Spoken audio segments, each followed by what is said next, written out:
অতি ভারী বৃষ্টিতে জলাবদ্ধতা দেখা দিয়েছে কুমিল্লা জেনারেল হাসপাতালে। ইতিমধ্যেই বৃষ্টির পানিতে প্লাবিত হয়েছে হাসপাতালের নিচতলা। এতে দুর্ভোগের কবলে পড়েছেন ভর্তি থাকা রোগীরা। এছাড়া হাসপাতালের মেঝেতে পানি প্রবেশ করায় বিদ্যুৎ সংযোগ বিচ্ছিন্ন রয়েছে। ফলে নিদারুণ কষ্টের মধ্যে পড়েছেন রোগী ও সঙ্গে থাকা স্বজনরা। কালকে অপারেশন হয়েছে আমার রোগী, মনে করেন আমি দিনের 1টার দিকে, এখন মনে করেন রাত্রে রাখছি, সকালবেলা এই ফানির ভিতর দিয়ে আমার 8টার সময় নামা দিয়ে এসে এখানে। এখন আমি ফানি দিয়ে ওষুধও আনতে পারি না, বাইরে যেতে পারি না, খাওয়া দাওয়ার ব্যবস্থাও করতে পারি না, নাই কারেন্ট। এরপরে রুগী মনে গরমে খুব ক্লান্ত হয়ে গেছে, এর রুগীর মনে করেন কোনো রকম কিছু করতে পারি না। ভোগান্তি তো হচ্ছে যে পানির কারণে আমাদের চলাফেরার কষ্ট হচ্ছে, রুগীরা হচ্ছে মানে এখানে থাকতে চাচ্ছে না। এই যে উনি চলে যাবে, এখন বলতেছে নিজ ইচ্ছে চলে যাবে। এখন ওনারা নিজ ইচ্ছে চলে গেলে সেখানে আমাদের কিছু করার নেই। এই ওনারা চিকিৎসা নিয়ে মানে একটু অবস্থার ভিতরে আছে। এখন ডাক্তাররা হচ্ছে আমাদের তো সকাল শিফটিংয়ে ডাক্তার আসছে, বিকেলে আবার হচ্ছে একটা শিফটে আসার কথা, যদি আসে তাহলে ওনারা আবার দেখবে।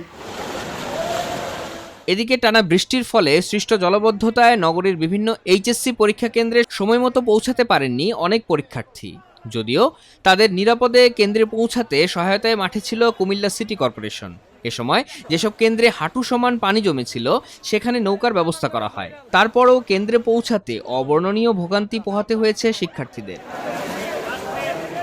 এ ব্যাপারে কুমিল্লা শিক্ষা বোর্ডের উপপরীক্ষা নিয়ন্ত্রক কাজী আপন তিব্রানি জানান, কুমিল্লা সরকারি মহিলা কলেজের নিচতলায় যেসব পরীক্ষার্থীর আসন ছিল, জলাবদ্ধতার কারণে তাদের 4 তলায় স্থানান্তর করা হয়েছে। কালকের যে হঠাৎ করে যে বৃষ্টিটা শুরু হয়েছে, এটা প্রায় মধ্যরাত থেকে সকাল পর্যন্ত টানা বৃষ্টিপাত হয়েছে।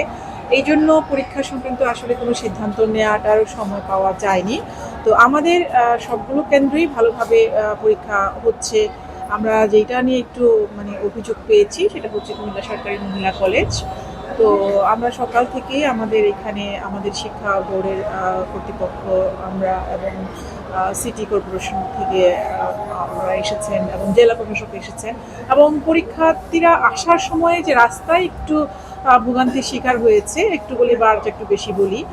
তবে পরীক্ষা কেন্দ্রে এইখানে যে কর্তৃপক্ষ পরীক্ষা কুমিল্লা সরকারি মহিলা কলেজ, ওনারা যথাযথ ব্যবস্থা নিয়ে রেখেছেন।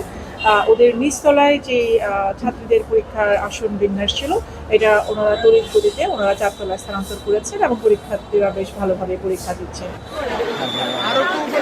কুমিল্লা সিটি কর্পোরেশনের প্রশাসক ইউসুফ মোল্লা টিপু বলেন, প্রাকৃতিক দুর্যোগ মানুষের নিয়ন্ত্রণে নয়, তবে খাল দখল ও জলপ্রবাহের বাধা সৃষ্টি করা অবৈধ স্থাপনার কারণেই জলাবদ্ধতা বেড়েছে।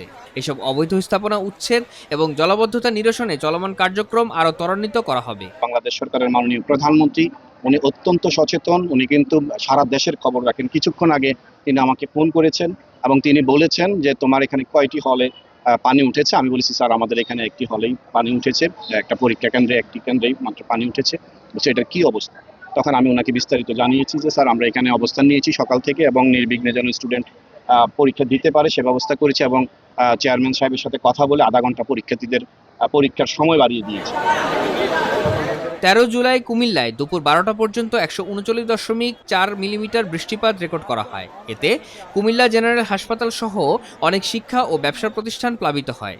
পানি প্রবেশ করে অসংখ্য ভবনে।